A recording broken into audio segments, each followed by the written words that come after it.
Good morning, Anna. You're the first one. Oh, I can't hear you. I just realized that. Okay. Well, anyways, good morning. Nice to see you. We'll get started in just a minute. Oh, we got somebody else here too. Hopefully they'll say good morning as well. No. Okay, I'm going to sing for you now. No.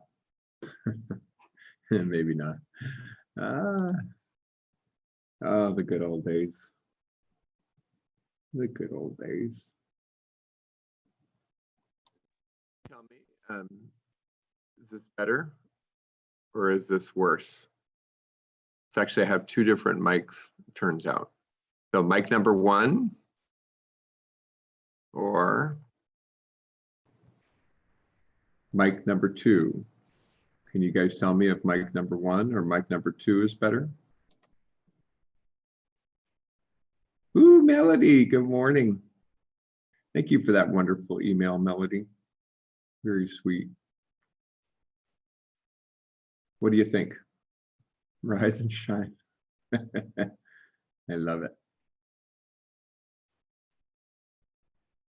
Aw, yeah, well, I know I'm not as funny on the videos. I'll have to work on that. I'm gonna actually I'm gonna record myself telling jokes. How about that? To interject in the middle of the lecture. Sounds the same? Okay. All right, so mic number two it is then. We'll just leave it on.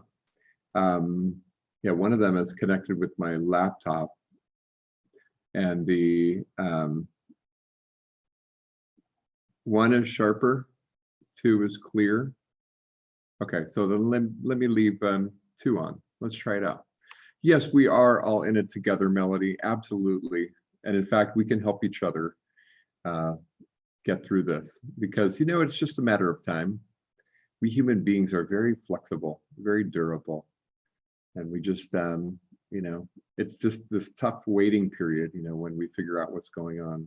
But I've seen a lot of positive stuff. I mean, I know there was a lot of people who are sick, but I have seen some really exciting news about creating a vaccine, which should be awesome.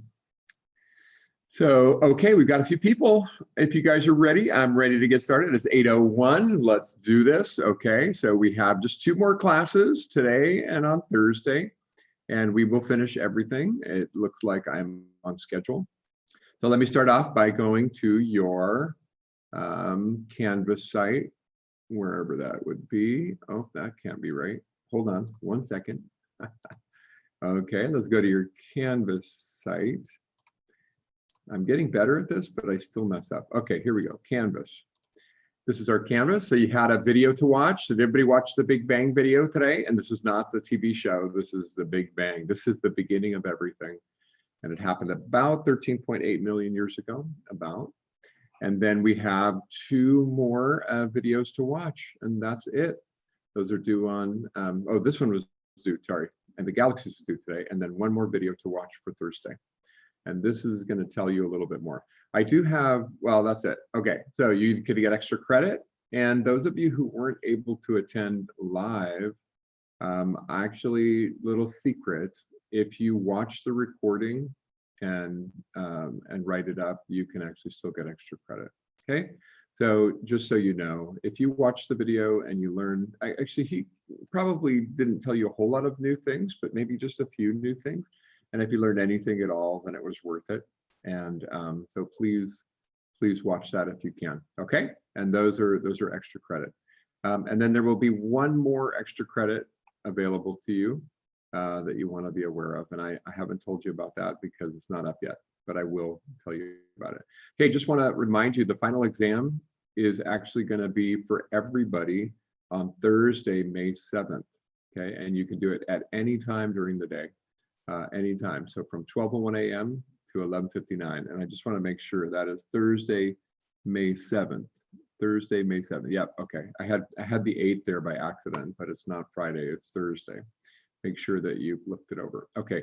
And I still haven't put up the practice quizzes. Okay. I will get those up, but you can download the exams. Okay. So I ran into a little difficulty and I didn't think about this ahead of time, but since I've given you all these questions, and I kind of have to expect that people will have access to them while they're taking the exam, seems like it's not really going to be a fair assessment if I just give you exactly the same questions.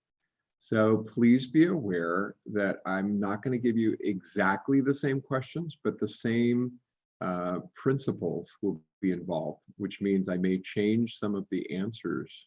Okay. So you don't want to memorize the answers, you want to understand the principles behind them. And I don't really see any alternative. Maybe if you have a suggestion for me, you can put it in the chat right now and I can kind of think about it. But right now, because I am giving you all of these questions, I am assuming that you can refer to them as you're taking the exam. And that, again, is not a way for me to test your ability. In fact, some people might think, I don't have to study. And that's the exact opposite of what I was hoping to achieve. So please realize I'm going to rewrite the questions so that you really have to study. But if you study, I promise you, you will be fully prepared. Okay, so if anybody has a suggestion, please let me know.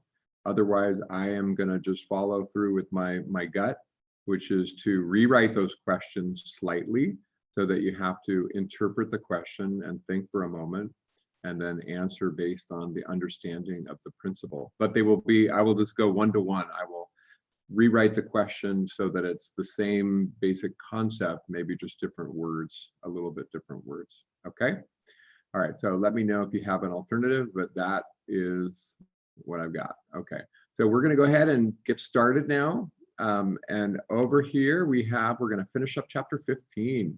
So we talked about these O and B associations. The O and B associations are these bright young stars, and we know they're young because they're big, they're massive. They're massive, they're bright stars. Remember that the largest ones live a really short time, maybe as little as 100,000 years. And these were seen first before we ever saw the spiral arms, but we saw them in long strips, right?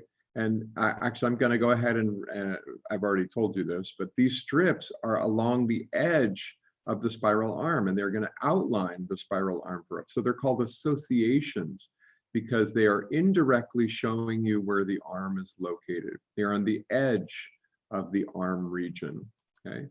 So here is a picture of our Milky Way, or at least an attempt, and we live on the Orion Cygnus arm. Sometimes people just say Orion arm, but anyways, there are some other arms as well. There's a Perseus arm, there's a Scutum Centaurus arm, Carina Sagittarius arm. And so anyways, if you take a look though, we are about halfway to the edge, right? 8 kiloparsecs is a little, just slightly more than halfway. Remember, it's 15 kiloparsecs from the center to the edge, 30 kiloparsecs across, which is 100,000 light years, okay? So the stars that we see are along the edge of the arm. Is there a way to see the arms themselves, right? Is there a direct evidence of the arms? And the answer is yes, actually there is. So it turns out that we can see, well, okay, carbon monoxide or actually H1 regions, okay? Let's say H1 regions, okay? So back it up. The direct evidence is the 21 centimeter line. When we look with radio astronomy, we can see the cold hydrogen, which is in the core of the arm. So the arm, right? Any of the spiral arms have some size, right? The edge is where the new stars are born, right? So we have stars being born. These are the O and B associations. O and B associations. But in here, this material is actually cold. It's H1. So if you remember H Roman numeral 1 is cold, the way that you see it is by the flip of the electron. It's the 21 centimeter radio wave. Okay, so we can see the arm itself from this 21 centimeter emission that's happening in this area. Okay, so that's actually the direct evidence. This is indirect. Now, what's interesting is we will see that in many galaxies, the complete arm is not outlined. You can't see it very well. It kind of stops and starts again. But there's going to be gaps. There's going to be gaps where there's no stars along the edge of the arm. And we'll talk more about that in chapter 16. But the idea is that these stars happen in waves. So as these stars live and then die, the explosion will create the next wave of stars. And so the stars will propagate down the arm, right? So we'll be able to see something that you guys, and again, you don't need to know a lot about this. In fact, I really usually don't talk about it much at all, but you want to just be aware that we call this a spiral density wave, okay? So the idea is if you have cars on the highway, you might have noticed that they bunch up, right? The cars bunch up. Why do they bunch up? Well, because there's slow traffic. And so a fast car comes, kind of gets stuck for a little while, and then manages to leave, right? So the spiral density waves are these waves of stars along the arm. They're not everywhere, right? They're not necessarily everywhere. And actually, it turns out you can think of it very similar to maybe like a sound wave propagating down a material. It just takes a long time for the stars to get from the middle of from the core of the galaxy to the end of the arm. So don't worry too much, but that's called a spiral density wave. So a spiral density wave is a wave-like pattern of compression that moves through the physical material of a galaxy's disk. So the spiral density waves are seen in the spiral arms. So kind of like a sound wave, the star propagation will go down the arm, and you don't see stars necessarily the whole way along the arm, but you see them in concentrated patches, okay? All right, so you can get a gaps, right? There's gaps of stars. So stars, gap, right? Okay. And so he's trying to explain a little bit how this works, but actually don't worry too much about it. Just know that it's there, okay? So the O and B associations are along the cold gas here, and we have stars forming along this edge here. Okay, so what is the direct evidence for spiral arms? This will be one of the questions you have to answer for participation today. The direct evidence and the indirect evidence, okay? So, and the answer is 21 centimeter emission from the cold hydrogen. It's neutral, right? Ionized hydrogen is H2, right? Which is visible light. So don't pick that one. And I don't know what this is. Yeah. And this one would be not direct, but indirect evidence. This is indirect evidence. Okay, so really important point. What do you find at the center of the Milky Way galaxy? Kind of like the center of a Tootsie Roll Tootsie Pop. No, okay, just kidding. Okay, I'm trying to tell a couple jokes here. I know, it's lame, but anyways. Okay, what do we have at the center of the Milky Way galaxy? I think you already know this, but the answer is there is a super massive black hole, okay? And the name of the supermassive black hole is called Sagittarius A star, okay? So the galactic center is very dense, blah, blah, blah, and it has a massive, supermassive black hole. And in fact, let me just pause for a moment. You guys need to know this. The supermassive black hole is called Sagittarius A star. That's the name of it. It's a supermassive. And actually, we don't really even know for sure how it forms, right? Black hole. And how massive is that? Well, you need to know. It's 4 million solar masses, right? 4 million times the mass of the sun. Okay, it's huge. Okay. By the way, if some of you are going to study a little more astronomy and you want to look through an article, if you see this SAGR A star, that's the abbreviation for Sagittarius A star. So if you see that in a paper or an article, that's what they're talking about. Of the Milky Way galaxy. Okay, let me just pause and see if anybody has any questions. Oh, we got a dancing melody.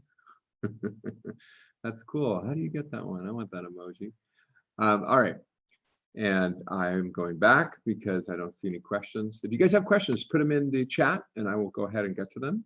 I will check periodically. Okay, so back to our story. How do we know that that supermassive black hole is even there? Okay, do black holes emit light? And the answer is nope, not unless they are eating something. Remember, we learned that if a black hole is feeding, if it has an accretion disk, then in fact it will radiate light, not from the black hole, but from the accretion disk. Okay. So there's some interesting stuff going on. A molecular ring or molecular disk is a dense ring of molecular material orbiting the galactic center. Turns out there are new stars being born. It's interesting. We actually would have expected that because there are already so many stars there, that there's not any material left over for making new stars. But it turns out there are some new stars, and a star burst is a rapid increase in star formation. And we have seen starburst galaxies. We'll talk more about that. And our Milky Way does it from time to time as well. And it's a very fast formation of stars. We don't really understand everything about that, but it probably has something to do with the black hole. The black hole, with its significant gravitational field, is going to help organize that material. So material that might have just sat there for a while, when it gets closer to the black hole, the black hole may help it condense and form new stars. Okay, don't worry too much about that again. Okay, so the conundrum of old age, you've already used up all the material. The paradox of youth, you've got brand new stars in a place where you might not expect them to be. And there is actually a huge magnetic field from the galactic center, but the galactic center has no surface on which the field could anchor. Okay. All right, so this is a picture. This is an incredible picture. I have to tell you, it's gotten even better, by the way. If you take a look right here, this is about 20 years, but actually now we have another 6 years to add on to it. But there's two groups. There's a UCLA group and a Harvard group together have been working on watching stars near the center of the Milky Way. And they've used radio astronomy and infrared astronomy to show this picture, and you're about to see it. It's amazing. It is amazing. There it is, SGR. Actually, why not SA? Anyway, it's SGR, SAGR. I think it's SAGR. I think you made a mistake here. Anyways, this is amazing. So we're going to take a look at this right now. Actually, this is a little video clip, actually an animation, sorry, this is animation, showing the star represents the position of the black hole. Right? We can't actually see anything there. There's nothing there, right? It's just a blank spot, but watch the movement of the stars, right? Okay, as you can see, they're definitely whipping around something. Something is causing them to change direction, right? With a force of gravity whipping them around. And as we watch that curvature, this one is kind of special. It's called S2. It's the one that we've seen a whole orbit occur. It turns out it's pretty short. And I actually, let's see, I'm gonna go ahead and take you to this link right here, which means I probably have to switch my share. Okay, now you guys should be able to see a new page. This is the picture we just looked at. But now let's take a look at this one. This is a 3D movie. This is awesome. Okay, take a look. And I will put the link in today's participation. So this is actually a more detailed version, which shows in 3 dimensions how these stars are just whipping around randomly. They're coming in all directions, right? But no matter what they do, they are definitely being affected by this central body. And what we do is we figure out the mass. By the way, that's that S2 right there, this one right here, S2. That one that's very close. We can figure out the mass of the star, and when we see it orbiting, we can calculate the mass of the central object that would make that happen. And that is how we figure out the mass of that supermassive black hole. So as you can see, that thing, that invisible thing, is having a dramatic influence on everybody in the inner core, right? The intergalactic core. Okay, so that's pretty amazing. So we actually, a few years ago, something interesting happened. A few years ago, we detected a cloud of gas going towards the Milky Way. And shortly afterwards, we saw bursts of light coming from the center of the Milky Way. And in fact, that was our Milky Way showing itself. And so actually an outburst. Okay, so we have in fact seen the Milky Way now. Okay, so let's go back to our slide.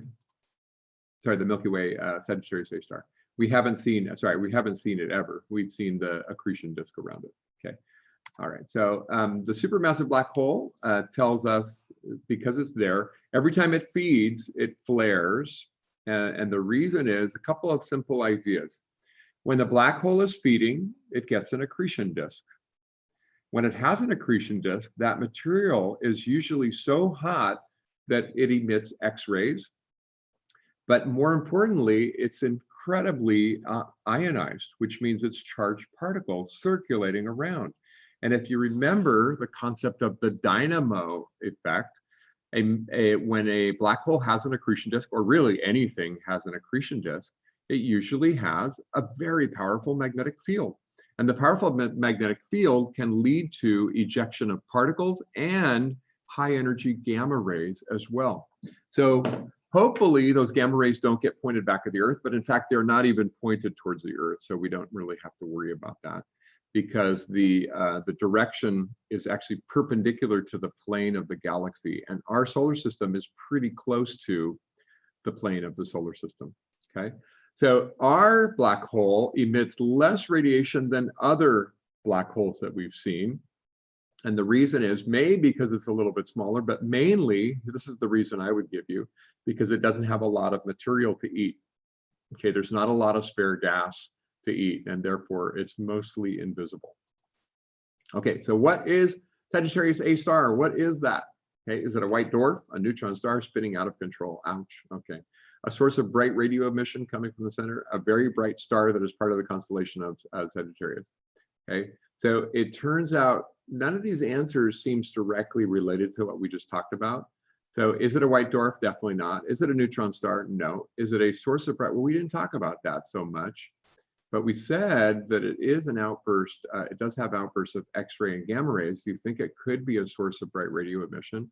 Is it a very bright star? So the answer is not A, not B, not D. It must be C. So one thing we didn't talk about is that we do see in the radio part of the spectrum, we see energy coming from the center of the Milky Way. And so that's a little bit confusing, but it turns out it has to do with the magnetic field. So that magnetic field traps particles, kind of like the aurora borealis on the Earth. And as they circle around, they create radio waves. Okay, so that turns out to be the reason. And don't worry too much about that. But you should know that from time to time, it has an outburst of X-ray and gamma rays, but it is also a radio source. But what is it really? Actually, a better answer would be a supermassive black hole. And that's probably the question as I will see it on the exam, okay? So we're gonna talk about this concept of dark matter. What is dark matter? How do we have dark matter? Why do we have dark matter? What is going on? Why would we even claim that there's dark matter? But this is a really cool thing. It's very confusing, and I actually have to tell you that I don't know if it's real or not. I know people have tried to come up with alternative explanations. There are none that are very convincing right now. And so I really think you need to understand dark matter, because I think it's really there. But whatever, we'll try to figure that out. How do we know it's there? Okay, so here is a really important picture. I hope that you would go ahead and copy this picture down. And this is a picture showing the orbital velocity is on the vertical, and the distance from the galactic center is along the horizontal. So this particular picture is meant to represent a couple of important ideas.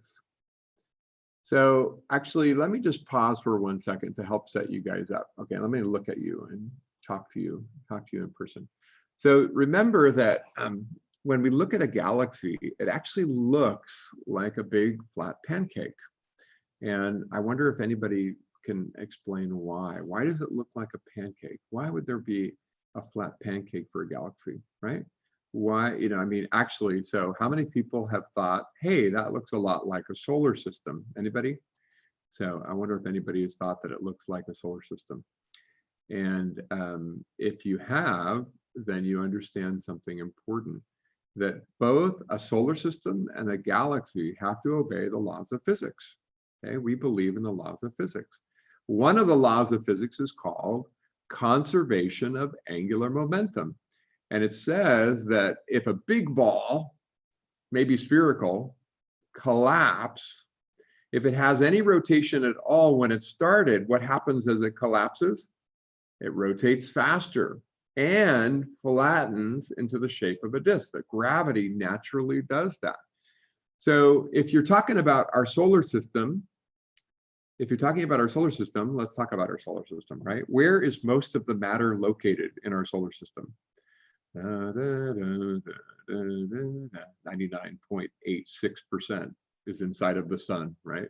So the sun has captured most of the mass of our solar system. So as a result of that, where is the gravity the strongest? Gravitational force. And the answer is near the center, right? The closer you get to the sun, the more powerful the gravitational field from the sun is. And therefore, what happens, right? Well, so if you're a planet orbiting the sun, what does it say about your speed? How fast do you have to orbit? Well, if gravity is really strong, you have to go fast to prevent gravity from pulling you in. So Mercury, the closest planet, has to move the fastest around the sun. And the further away you get, the weaker the gravitational field becomes, the slower you need to go to maintain an orbit.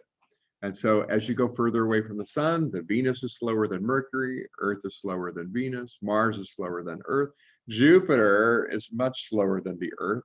Remember, it takes 12 years to go once around, and so on. Okay, so what would we expect to happen? Well, because of gravity, we expect that the further you are from the center, the slower your orbital velocity should be. So actually, just a cute little fact, I don't know if you guys know this yet, but if not, in fact, I kind of wanted to check to see if maybe the number has been updated. I realize you guys should realize these numbers change, and there was a recent study of the Milky Way which showed that it's probably bigger than we think and has more stars than we think, but let's not worry about that until I get confirmation. But the question is, how long does it take the solar system to go one lap around the Sagittarius A, right? One lap around our galaxy, okay? So let's talk about that for just a moment. And I'm gonna go look it up right now. So you guys are gonna get fresh information.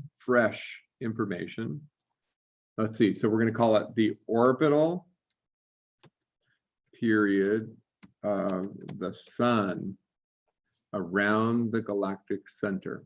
Okay, so there's what I'm looking for. Okay, well, it's pretty close. I was going to say 233, but it looks like that's the right answer right now. Let's see if that's, okay, well, okay. So we go to Wikipedia, we actually get a better answer.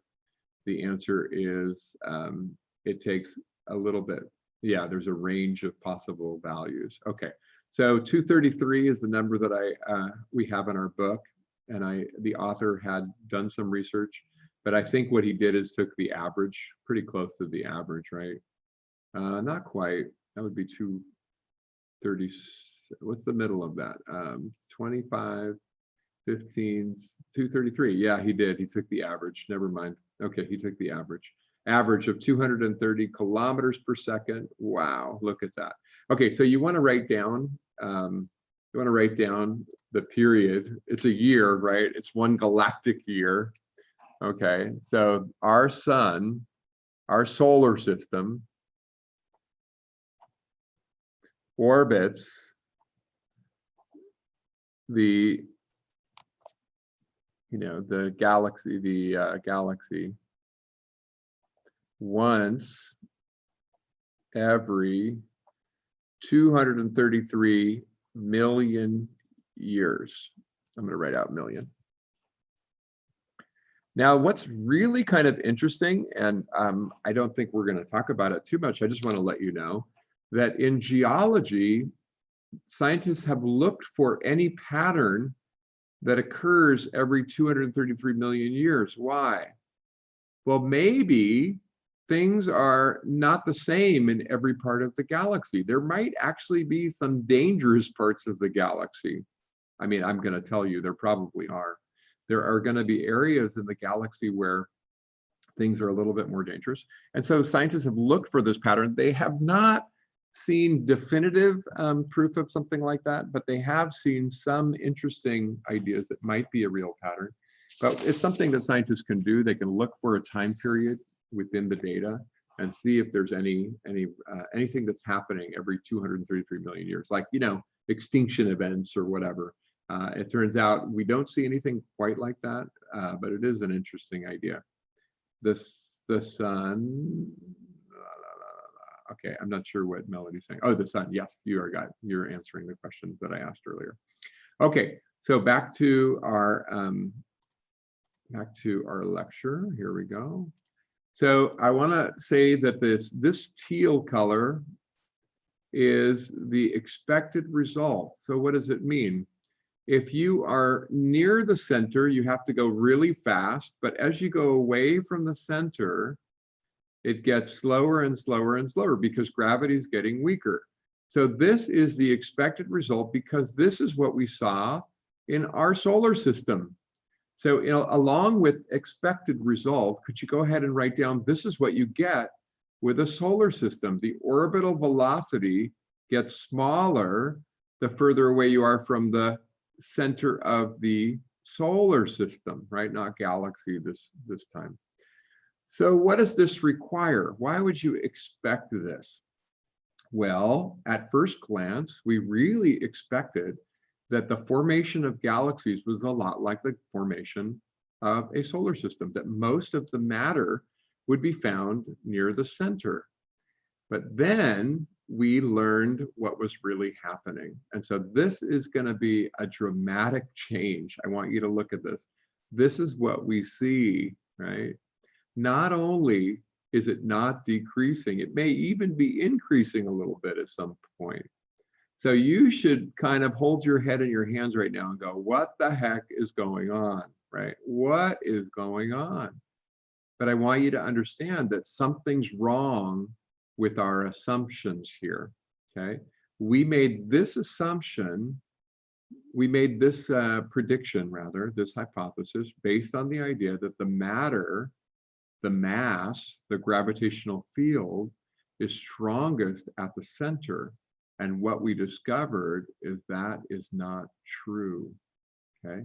So, all right, what is going on? Who did this, by the way? Who is responsible for figuring this out? And I want to let you know, you need to know her name.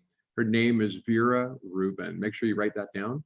She was a graduate student in astrophysics at Vassar University. And the thing that she worked on that made everybody kind of go, what? Is she did rotation curves of galaxies, okay? She studied the orbital velocity as you move away from the galactic center. How much time did it take to orbit the galaxy? And she found that result that we have on the previous slide, that if you watch the stars, they orbit much faster than expected near the edge, especially at the edge. Look at the gap, right? This is a huge difference from what we expect to what we observe. And so she said, we must not be able to see all the matter in the galaxy, that the matter that we can see is light matter, but the matter that we can't see would be called dark matter. So you might actually be asking the question, how did she even know that galaxies are rotating? And how could she figure out the speed of the galaxy? I mean, there's really a lot of questions here. And so I'd like you to know how she did that, right? So this is actually a really cool idea. So I want you to imagine a disc-shaped galaxy, and I'm not going to look at it head on. I'm going to look at it from the side. So I'm looking at it from the side. So it's this is a ring, right? But if I hold it on its side, it begins to look like the shape that I've shown you. Okay, everybody understand that? Okay. All right, so this thing is going to rotate, and usually I would ask somebody to tell me which way to rotate it, but nobody's here except for me, right? So I'm here, you're here. There's the center of the galaxy. Let's go ahead and make it rotate the normal way, okay? So it's rotating in this direction, right? It's rotating in this direction. So Vera Rubin's looking at this as a distant galaxy. There's a couple of funny things here. First of all, it is the whole galaxy is moving away from us. And we're going to talk about that today. This is actually, or maybe if not today, on Thursday, but you've already heard a little bit about this. The universe is expanding. I'm going to write that down though. You need to know that. And whether I got to it next time or this time, it doesn't matter. The universe is expanding. And so a distant galaxy, we'll see it moving away from us.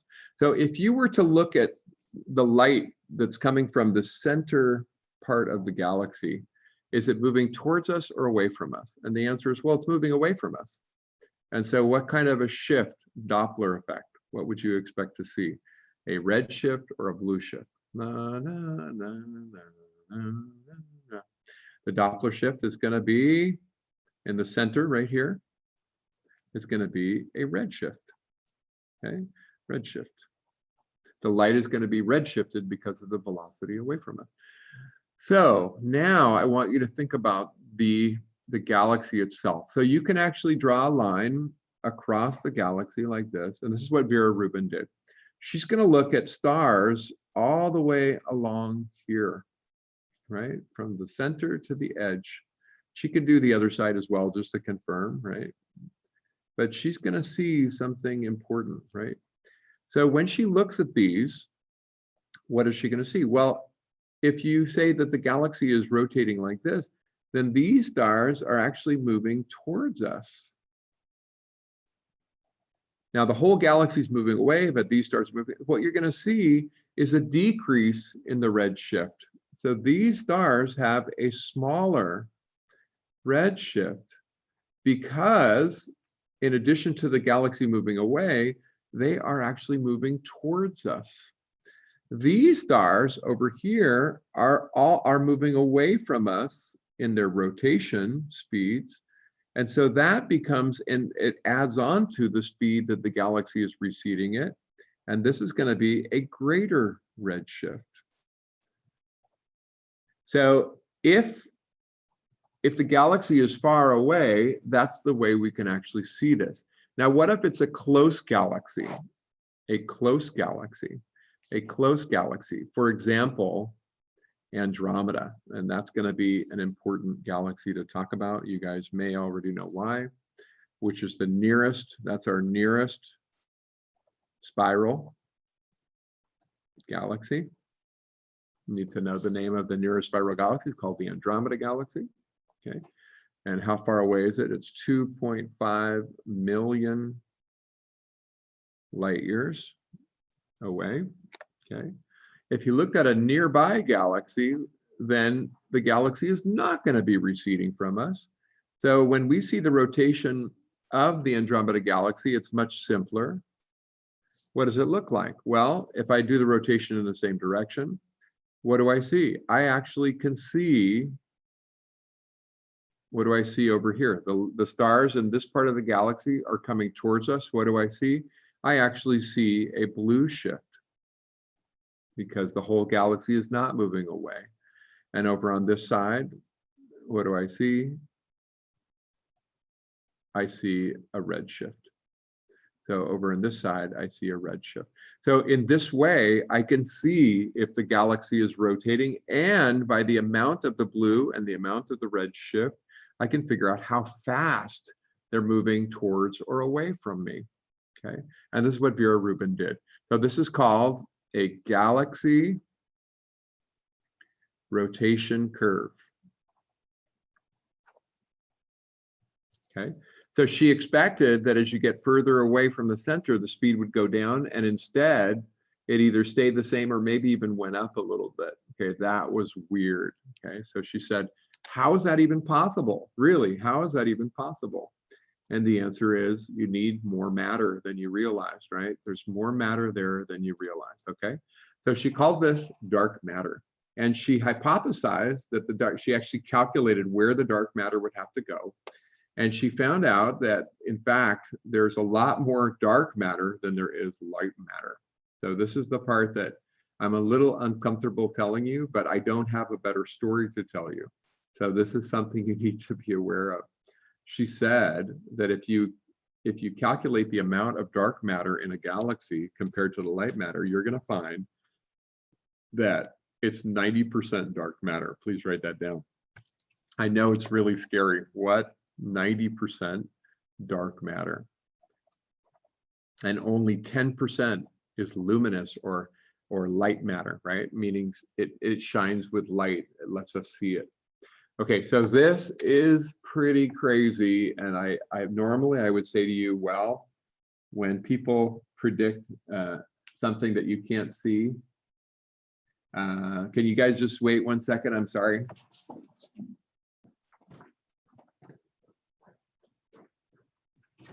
I'm doing a lecture.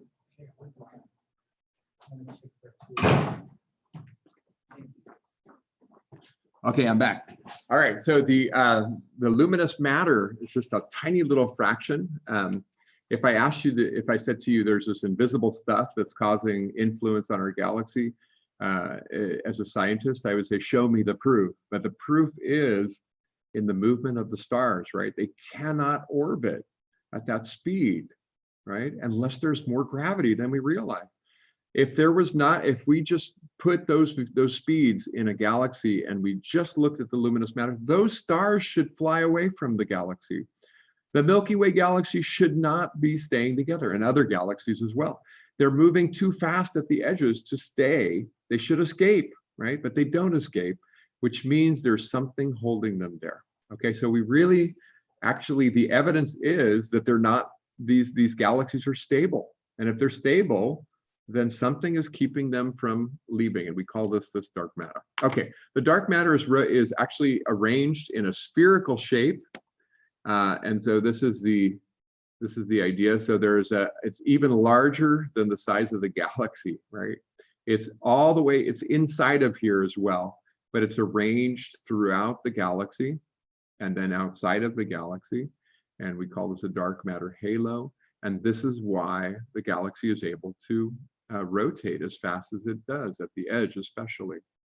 Hey, remember the globular clusters? They're in this halo here. How many are there? We now know there are 157. That's been updated since the author wrote his book. Okay, so where's the dark matter? Why can't we see it? Well, okay, so we're going to talk about this dark matter. And by the way, there have been several good candidates. Unfortunately, we'll find out that some of the candidates are no longer considered, but you need to know what they were, and you need to know why we don't consider them anymore. Okay, so one of my favorites, when I first heard about this, I'm like, I know what the answer is. This is easy. But okay, anyway, so here we go. Let's start off with the first candidate. So the first candidate is called MACHO. Okay, MACHO, massive, compact halo object. And this, by the way, was what I thought was the answer. It's got to be right. This is it. This is it. It's so easy. All it is there's a bunch of black holes or neutron stars, right? There's a bunch of these really small, compact, massive objects, and we just can't see them because they're not emitting light. They're black holes without accretion disk. Duh, we're done. This is easy. There are black holes everywhere. Black holes, black holes, black holes, black holes. Okay. So one of the crazy parts that you really want to understand is that once you hypothesize something, you have to then predict, is there any way for us to see all of these black holes or other massive objects flying around? I mean, I know they don't emit any of their own light, but then what? Well, so we talked to scientists, discussed it, and they said, this is really an interesting idea. Actually, maybe I should even pause for a moment and talk about it. And actually, it's a concept that we have talked about. How can you see a black hole if it doesn't emit any light? How can you see? Let me write that down. How can you see a black hole if it doesn't emit light, right? Shouldn't be possible. Okay, but thank you, Albert Einstein. We have an answer.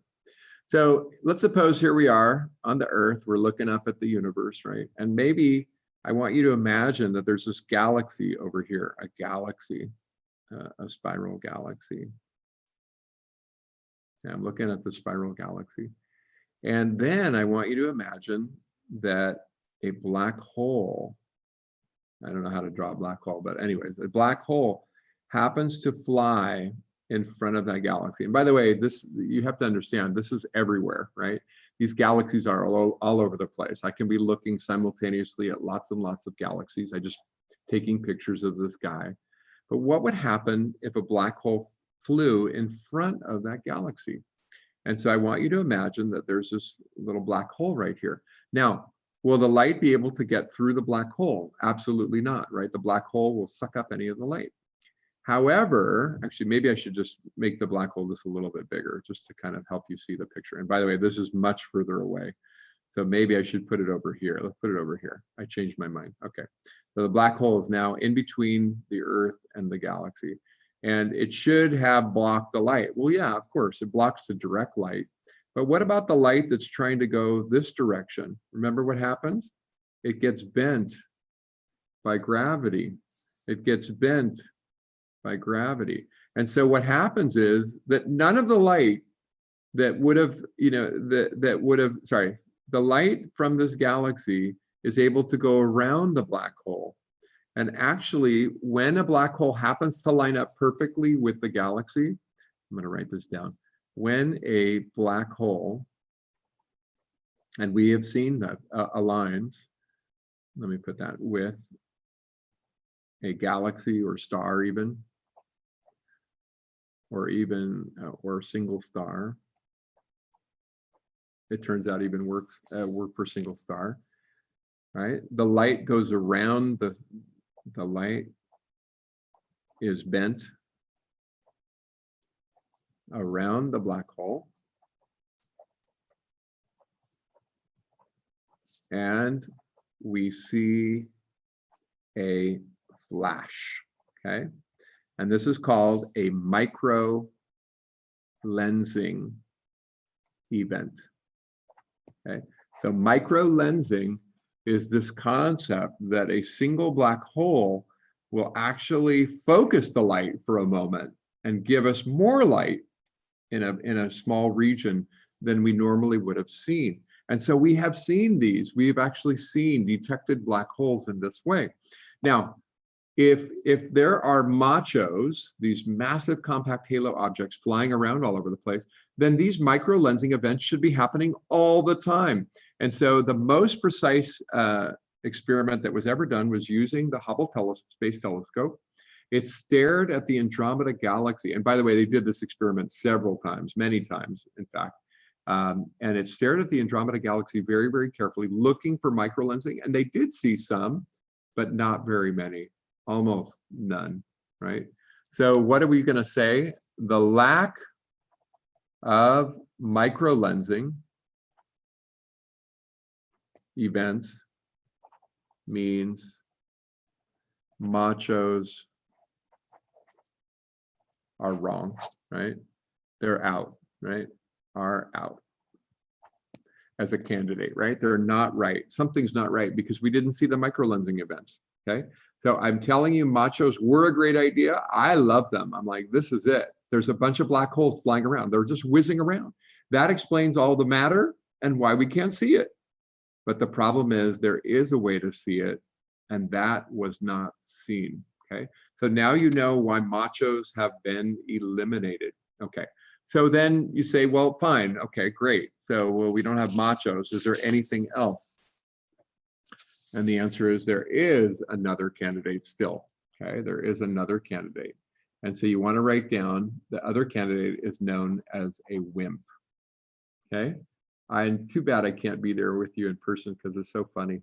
You're like macho, right? Macho, macho man. Okay, never mind, okay. And now we have a WIMP, right? So you need to know what WIMP is, okay? So WIMP, anybody know already, is a weakly interacting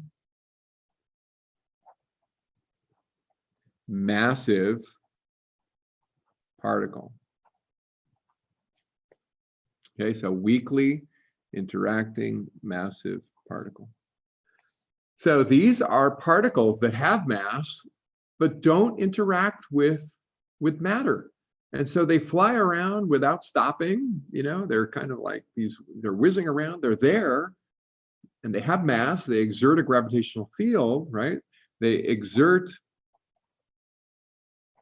a gravitational field, gravitational force, but not an electromagnetic.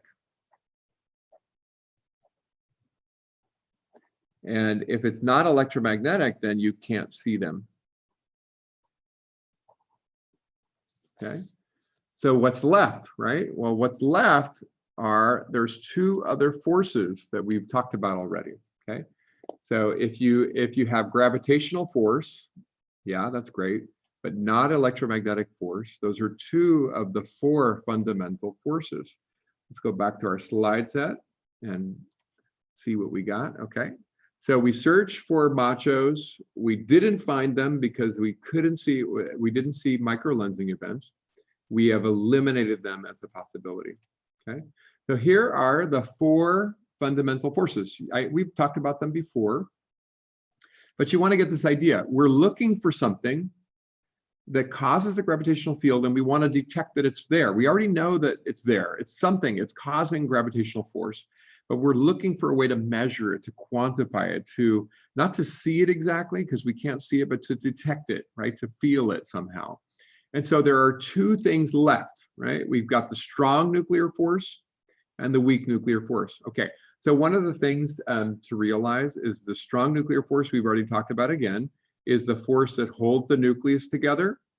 It also holds the individual baryons together, like the protons and the neutrons. But anyways, it holds the nucleus together. It's a pretty powerful force, right? Now, the theorists have actually already come out and said that if this dark matter interacted through the strong nuclear force, we would have already detected it, because we are doing particle experiments which are heavily dependent on the interaction of particles at a very small length scale, and we have never seen evidence of the dark matter on the strong nuclear force. So we actually have already eliminated the electromagnetic force, but I'm also going to tell you that the strong nuclear force is also not possible. Okay, is also not possible. Okay, so that only leaves us with one possibility, and if it doesn't interact through the weak nuclear force, there's really no other way to feel dark matter. But we're hopeful, we believe that possibly these WIMPs, right? These WIMPs are going to interact through gravity and the weak nuclear force. So the weak nuclear force is part of, actually the way I described it, the weak nuclear force is responsible for when a neutron is by itself, remember what happens? It falls apart into a proton and an electron plus an electron antineutrino. You don't have to know that part, but this part you need to know. And then when you make a neutron star, remember, it must also be, this is the weak nuclear force. It also explains how it is possible for a proton and electron to merge together plus an electron antineutrino, and to form a neutron, right? This process is only possible through the weak nuclear force. So we hope, right? We hope that dark matter interacts through the weak nuclear force. We don't know yet if it does, but we're hoping it does. Okay, so do we have any material, have you heard of anything that doesn't interact much with matter that we can't see, but is still there? For example, with the sun, have you heard of any particles that are kind of like that, that just fly out of the sun without stopping, that go through the earth and go through us? you may have thought about the neutrino. And it turns out neutrino is an excellent example, right? Excellent example. It's an excellent example of what we expect, right? That there's going to be more stuff like the neutrino. We think that maybe all of the neutrinos account for about 5% of the dark matter. So not all of it, definitely not even a big contribution, but part of it. And so neutrinos are kind of what we're talking about, these particles that are able to shoot out of the sun without stopping and even go through the entire Earth without stopping, okay? So we're hopeful that there's going to be an experiment that can be performed, and we'll see the impact of the dark matter in a way that we can understand is not based on the regular matter, but it must be the dark matter affecting it. So just so you understand, you have dark matter going through you right now. Dark matter particles, whatever they might be, are passing through your body right now. Isn't that crazy? Ooh, I just felt one. No, I'm just kidding. Bad joke. Okay. But they're not interacting with you, right? They just don't, they're not interested in you. You're made of matter, okay? Regular matter, luminous matter. Okay. All righty. So that's our question. How does it interact? All right. So what is our last candidate left for dark matter? I just talked about it. Is it the force? Like the force loop, use the force. The luminous force. Machos, did we say is possible? WIMPs, and ordinary matter that is dark in color. And this is just kind of like obvious, but again, this is one of the questions you need to answer. What is the candidate that we still have? And the answer is the WIMPs, weakly interacting massive particle. So interacting through the weak nuclear force, but it has lots of mass, which means it can also exert a gravitational force. Okay. All right. So again, just quick little refresh, right? This is a big gas cloud that is eventually going to form the Milky Way. As it collapses, we expect that if it has any rotation at all, it will flatten into the shape of a disk. What is this called again? What is the principle that leads us to this shape? La, la, la, la, la, la. Okay. And did you say conservation of angular momentum? I think that's an excellent question. I think I will put that on your participation quiz for today. What principle gives us the shape of a pancake when we're done for a galaxy? And the answer is principle called conservation of angular momentum. As it collapses, it has to rotate faster and also flatten into the shape of a disk. Okay, so all right, which of the following is true about the first generation of stars that formed in the disk? Wow, the first generation, I don't know. What's that mean? Very first stars, right? Did they form in large clusters? I don't know.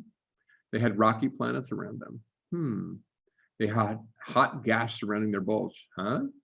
They had low metal content. I don't know. The first generation stars in our galaxy have what as their primary ingredients? What are the most important elements in the universe, right?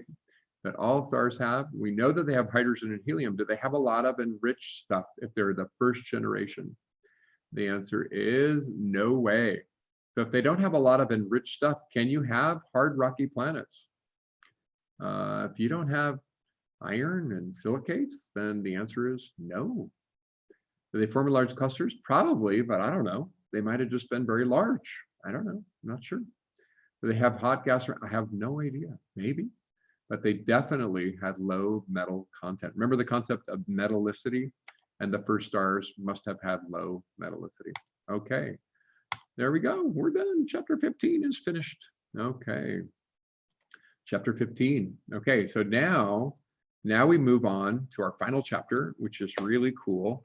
And it is actually trying to understand our place in the universe. We didn't know, and actually it's really, I hope you get an understanding. Astronomy is evolving. I mean, in the time that I've been at CC, so many things have been illuminated that were not illuminated before, and I'm hopeful that it will just continue like this. You guys like my shirt? Okay, I wore this shirt for you guys. Only one more class after this. Okay, So there was an incredibly confusing period in the beginning 1900s when astronomy was starting to make more powerful predictions, and the telescopes were actually even getting bigger. In the early 1920s and 1930s, some of the observations that were made then. Actually, so what happened in the early 1900s is we finally started to classify stars, right? Oh, be a fine girl, kiss me. We had that for the very first time, and there was a way now to try to analyze clusters of stars, and then, yeah. So what we want to talk about is, what is the nature of the universe? How big is it? Is it really big, or can we kind of see most of it from Earth, right? And so this was the question, right? How big is the universe? Everything that we see in the sky, right? Is that the whole universe, right? And so just so you know, actually about this, it's very fun. You can go look up some old books. But if you read a book from the early 1900s, and an astronomy book, you will hear them refer to, I'm going to write it down for you. This is from the early 1900s. If you go to the chapter 16 now, the early 1900s, if you go read an astronomy book, you might hear them refer to the great spiral nebula of Andromeda. Okay, the great spiral nebula, right? So what's a nebula? We know what a nebula is. A nebula is glowing gases, but a spiral nebula would be a spiral shaped glowing gases, right? So what is the mechanism for forming spiral nebulas? I don't know. How do you make them? I don't know. But I see them. I don't know. Not sure how you make them. How do you make them? How do you make them? Or how does nature make them? Right? That's really the question. How do you make them? I don't know. But anyways, Andromeda was known as the Great Spiral Nebula of Andromeda. Okay, so the early 1900s, we didn't know that Andromeda was another galaxy. It was just a cloud that we saw. It was very beautiful. And actually, when you took a photograph, you could see the spiral arms. And of course, today is the same, right? There's almost no difference between the early 1900s and today in what we see. Okay, so let me just cue up chapter 16 for you, and we are now going to talk about the great debate. This is the great debate in astronomy. What is the nature of the universe? How big is it? Is it really big? Are we one big thing? You know, is this everything, or is there something more? Are we just one of many galaxies? Are we islands in the giant ocean, or is this everything? Okay, so this is called the Great Debate, and then the island universe theory, right? So what does that mean? That we live on one of the islands, but there are many other islands out there. Okay. So what was the Great Debate? This is what you need to know. And who were some of the key debaters, right? The key players in this debate. And actually, you know the names of one of them already. And I'll remind you that you've already learned about this fellow last Thursday. Okay, so who were some of the players? Okay, so Harlow Shapley, we know this guy, right? What do you remember about Harlow Shapley? Harlow Shapley, actually, let me see if anybody remembers. Okay, Harlow Shapley, he believed that everything we could see was the entire universe. Everything that we could see in the sky is part of one giant thing, which we would call the universe. Okay, what we call the Milky Way, and everything that we see up there is the entire universe. Okay, I'm just curious if anybody remembers Harlow. You guys remember Harlow? Who was Harlow? Cool shirt. Okay, thank you. And anybody remember Harlow Shapley? Oh no. Okay, so Melody asked, are we like 50% dark matter, 50% light matter? We're actually not made of dark matter. The dark matter doesn't interact with us. We're made of just regular matter. And so, yeah. Okay. just going right through us. Anybody remember Harlow Shapley? Okay, he was the fellow who discovered the globular clusters. Okay, so in fact, Harlow's the same guy. Harlow Shapley studied the globular clusters and determined where the center of the Milky Way was. Okay, so let's go back then. Yes, he did. He found the center of the Milky Way. So let's go back to our screen. And so he believes that everything we can see is the entire universe. Okay, so well, that's one side of the debate. And then the other side of the debate is right here. Huber Curtis. Okay, I don't know anybody named Huber. Anybody know somebody named Huber? Anyway, Huber Curtis was an astronomer at the Lick Observatory, which is one of the premier observatories in the world. And he believed that those spiral nebulas that we saw, and there were more, by the way, than the Andromeda one, were separate galaxies. But he had no evidence of that. He just believed it in his heart. And so we're kind of in this uncertain time. We don't know. But the island universe idea would be that we are living in one of the nebulas. We can't see the whole nebula. And then when we look at the universe, when we see those other spiral nebulas, those are other galaxies. We live in one galaxy, but there are many, many other galaxies out there. And he turned out to be right.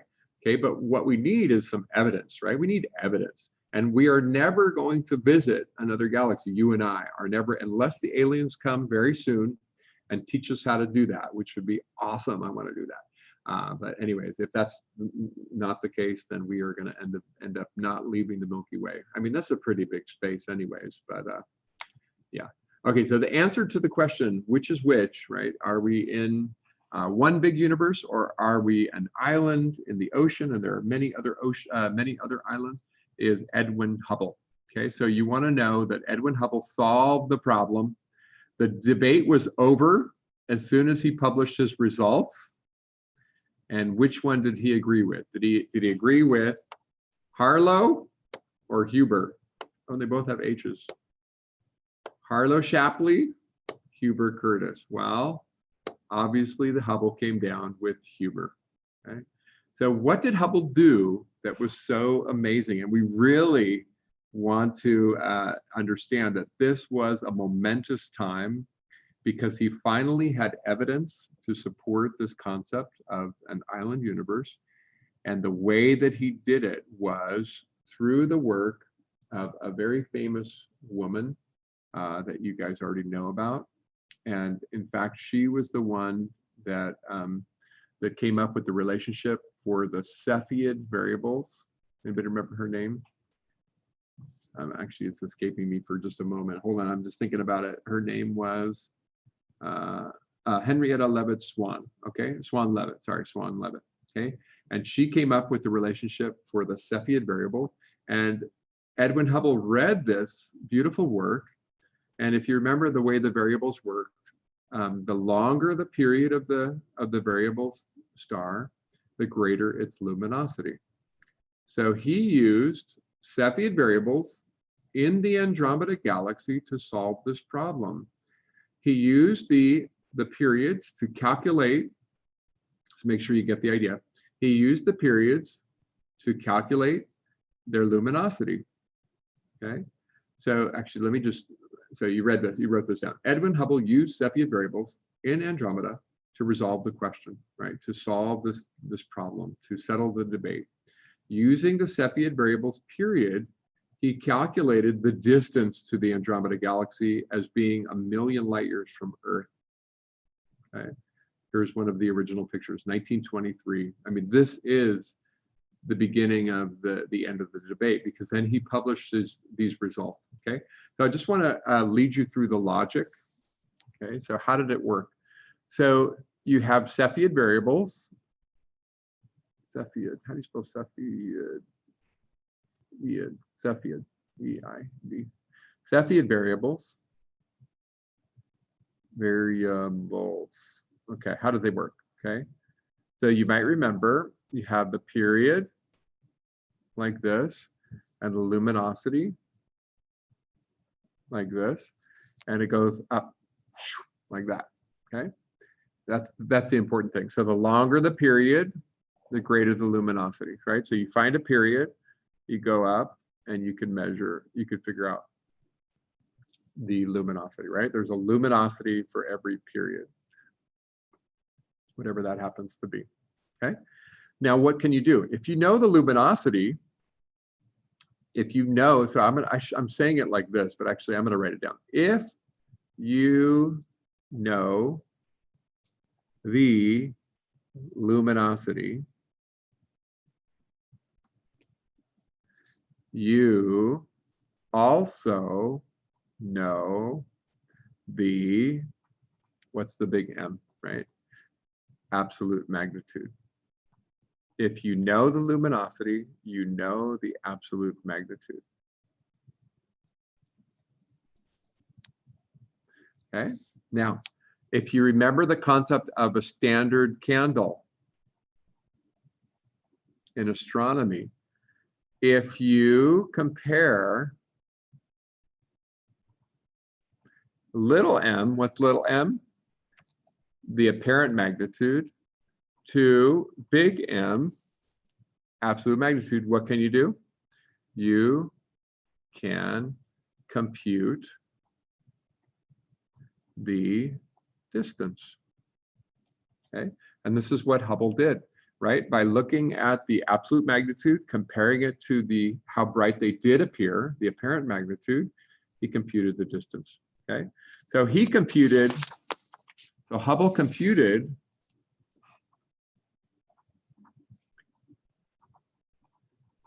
$1 million, right? He was wrong. It's okay. Don't worry about that.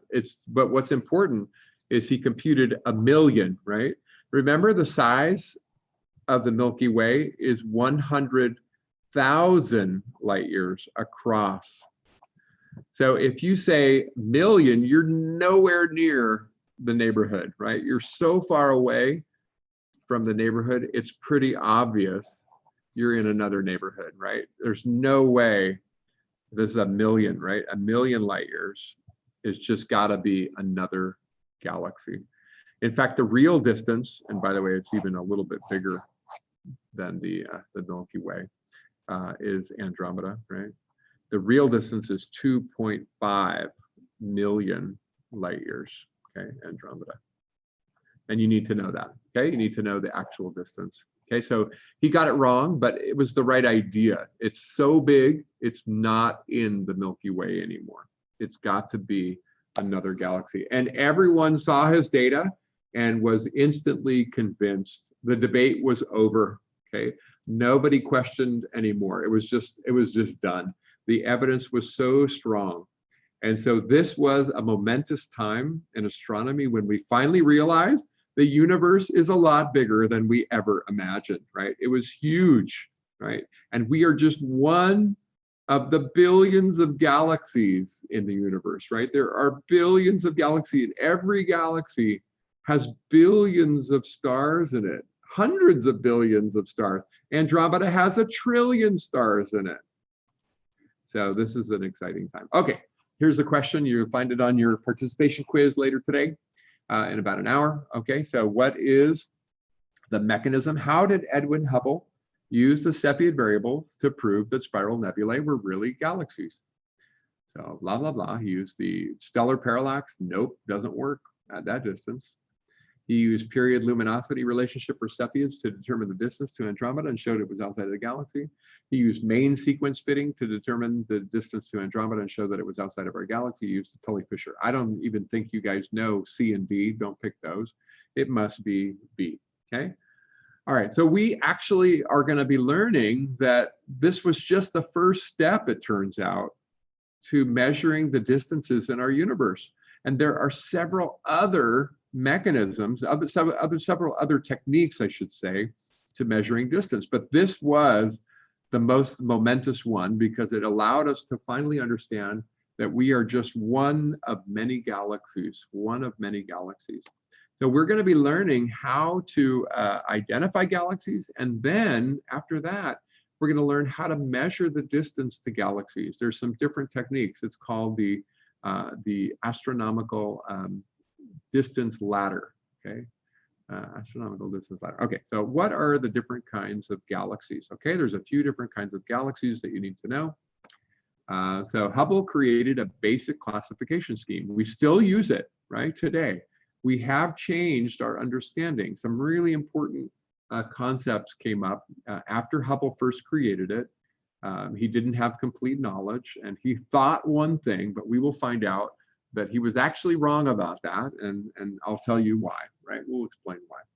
But there's a basic classification, so you want to know these types of galaxies. So we have spiral galaxies, right? That's type 1. Barred spirals, ellipticals, and irregulars. Now there's a couple other varieties. If I had more time, I might actually get into them. If you hear them, don't be afraid. It's not a big deal. It's just, these are the ones that you're responsible for. So you should be able to tell me what they are, okay? So these are the 4 different types that you have to be aware of. So spirals, barred spirals, ellipticals, and irregulars, okay? And we're gonna show you examples right now. Okay, so a galactic disk is flattened and it looks like a pancake, but you can see actually, so this is some of the details that we've already talked about. The size of the Milky Way is 30 kiloparsecs across, 100,000 light years across. It has a thickness at the edge of about 0.6 kiloparsecs or 2,000 light years. It has about 400 billion stars, okay? And it may actually be more than that. And approximately, actually you should write that down, it has a mass of approximately 10 to the 11th solar masses, okay? So actually, what is 10 to the 11th? I just want to take a moment, if I can, just to make sure everybody is aware. I would have done this in class. All right, so Milky Way, right? 10 to Milky Way mass is about 10 to the 11th solar masses. So how many stars can you make from 10 to the 11th? So what does that mean? That's 100 billion solar masses. So how many stars does it have? Well, we said 400. How is that possible that you can have 400 billion stars, even though this is the amount of mass, right? And so you think about that for a moment. What's the answer? How can you have a lot more than 100 billion stars if you only have enough mass for 100 million suns, okay? And it's a pretty easy answer. Most stars have less mass than the sun, right? Most of the stars are going to be red dwarfs. Remember, there's 15 to 1. So 15, sorry, not 15, 1,500 to 1, sorry, 1,500 to 1. There are so many more small stars. And by the way, most of this mass is not even used yet, right? It's still sitting there waiting to make new stars. The Milky Way has a long life ahead of it, okay? So we've only used a fraction of our mass. Only a fraction of our mass is made up of stars. The rest of it is interstellar mass, right? Which is waiting to become a star one day, okay? All of those big spiral arms have not yet formed stars. Okay, so a grand design spiral, just so you can write that down if you want. A grand design spiral is a spiral with well-defined spiral arms. So you can see the arms all the way from the beginning to the end, all the way from the core. You can trace it out all the way from the core to the edge, okay? So if you can see it clearly, if there's stars all the way along the edge from the beginning to the end, it's called the grand design spiral. Now, in some spirals, you'll see gaps, right? You see the little gaps right here in the arms. We can't seem to see stars there. This is called a flocculent spiral, and it's still a spiral because you can definitely see a spiral pattern to it. But the stars, remember the density, spiral density wave? It means that you don't necessarily have stars the whole way through, right? And so we can kind of see that in this one. But that spiral density wave would explain why you don't necessarily have stars the whole way. Okay? Now, in the future, we may see more stars, right? If we live long enough, we may be able to see this turn into a grand design spiral. Okay, a barred spiral has, instead of a center where the arms come out of, an extended center, a stretched out center, and the arms come out of the end of the bar. Okay, now it's a little confusing to look at. Just, you know, this is the idealistic story. Again, it's not so clear all the time. But by the way, if you were interested, if you are ever bored, I have some activities you can do. There's actually, the astronomers are seeing way too many galaxies. There's too many galaxies. There is a website called Galaxy Zoo. I'm gonna write that down, Galaxy Zoo. And actually, you know what? I only have a couple more minutes of class, so let me actually let me finish what I'm doing. I'll do it in a second. Okay. So a simple spiral, your picture would look like this, right? You got your center, and then the arms come out of the center like that. Okay. But a barred spiral, the center has been stretched out, and we explained why. What makes it stretch out is the tidal forces of other galaxies, and the arms are coming out of the ends of the bar, something like that. That's an ideal picture for this. Okay. So if I go to this website, it's called Galaxy Zoo. Actually, I think it's just Galaxy Zoo like that. Oh, it's not. Okay, it's called, oh, it is galaxyzoo.org. Okay. Hold on, I'll show you guys. Okay, so I just did a search for Galaxy Zoo, and I found this and I found this. I think, let me go with this one because this is the original one. This is a project. Thanks for, oh, it's done. Oh, there's another project. Okay, here we go. So Galaxy Zoo is over. Oh, I didn't realize it. This is a new one, Zoo Universe. Wow, okay. Okay, so Eagle galaxies have landed. Read the blog to find out more about them and what to do if some of them appear clumpy. I don't know what that means. Okay, but anyways, this will train you how to classify galaxies, okay? So they teach you how to classify galaxies. Okay, so anyways, let's go. Okay, so they show you a picture and you figure out which one it looks like. So can you see, is it just all smooth, or can you see kind of arms coming out of it? I can see that this is a disk galaxy, so I'm going to go ahead and do that. And then could this be viewed at a disk edge, or is it edge on or not quite? Is it edge? No, I think it's like that. Okay. Do you see a bar? Well, not really. I think it's really, I don't see a bar myself. Oh, maybe there's I don't know. I don't see a bar. It's going to tell me. I think that I might see a hint of arms. I think so. I'm going to say I don't see them as tight. Anyways, I shouldn't do this. Sorry. But anyways, this is a place where you can learn how to categorize galaxies. And I think I am going to go ahead and finish up for today. So you can learn how to, if you are bored, you can actually help professional astronomers to categorize the billions of galaxies that they're finding. There are so many that they cannot possibly identify them all. So what's really cool is you say, well, just get a computer to do it. But guess what? You human are better than any computer right now. There is no computer that's as good as a human being that's been trained. And so they're crowdsourcing, and they're actually getting individual people to look at the pictures and then figure out what it is. And then that data is coming together, and they check it. They get multiple people to do the same analysis. And so actually at the end of your training, you find out, where you need some help, and they'll show you more pictures to help guide you and let you learn to see things like that. But anyways, it's pretty cool. You can help scientists to advance knowledge. So that is it for today's lecture, and thank you guys for joining me. And what I would like to do at this point, if there are any questions, please ask questions. If not, we'll see you guys later. We'll see you on Thursday. And don't forget, there's a participation quiz, and there are still some videos to watch, and then we're done. So hopefully you guys are on target. You're A students. I know you guys are reading chapter 16 already. Maybe you're already done. And all right, so I'm looking for questions. If you have any questions, please ask them.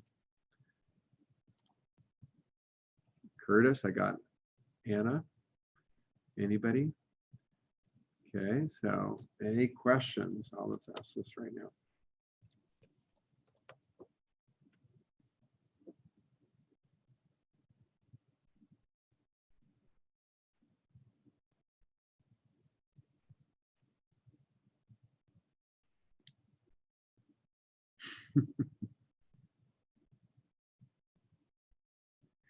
Neutrinos go right through us, Melody, right? So neutrinos are passing right through us. They're not in us. Yeah, they don't actually stick to any of the matter. Yes, they're in you. Neutrinos are in you. Yes, go ahead. Ask a question. You too, Anna. Have a great day. Go ahead, Melody. Ask a question. It's not in us. It's passing right through us. It's like ghost particles. Ah, yes. Okay. So yeah. So antimatter, by the way, if antimatter was no, we don't have antimatter in us either. Remember what happens if antimatter meets matter? There's an explosion. So if you, okay, so this is kind of scary. Okay. So anyways, yeah, that's funny. Autocorrect. If you were to meet an alien and the alien was made of antimatter, if you went to shake their hand, you would both explode, right? So actually, hopefully there would be some warning, right, that they're made of antimatter. But antimatter and matter can't mix because they annihilate each other. So we don't have any antimatter inside of us. We're made of matter. And we're also made of luminous matter, or matter that you would understand, right? We're not made of dark matter. The dark matter is passing right through us, kind of like the neutrinos are. So we know the neutrinos will stop once in a while, right? Very rarely. Now, he didn't say they were in your body. What he said is they're passing through our body all the time. They're just going right through us. So imagine like light coming from the sun. These particles of these neutrinos are coming from the sun as well. And they remember that they come right out of the sun without stopping. Light, turns out, is stopped by the layers of the sun and takes about 100,000 years to escape. But the neutrinos just fly right through. And so they're flying from the sun, going through the earth and through us without stopping. And so there are neutrino detectors. Actually, Jared was telling us about that as well. And they see little flashes of light when a neutrino stops, right? So when a neutrino stops, it makes a flash of light from the energy. And we get about one per month if we're lucky. Okay, so there aren't very many of them. But most, billions and billions are flying through our body at any moment.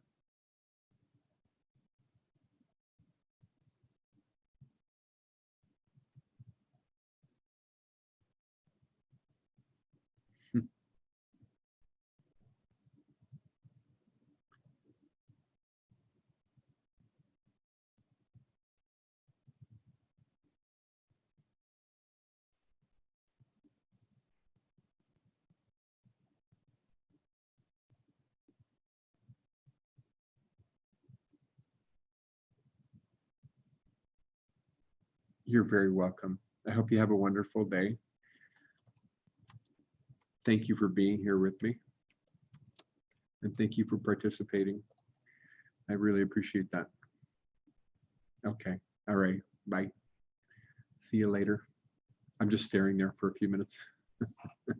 Okay. Hasta la vista. Say, have a good day. We'll see you guys on Thursday. Thank you.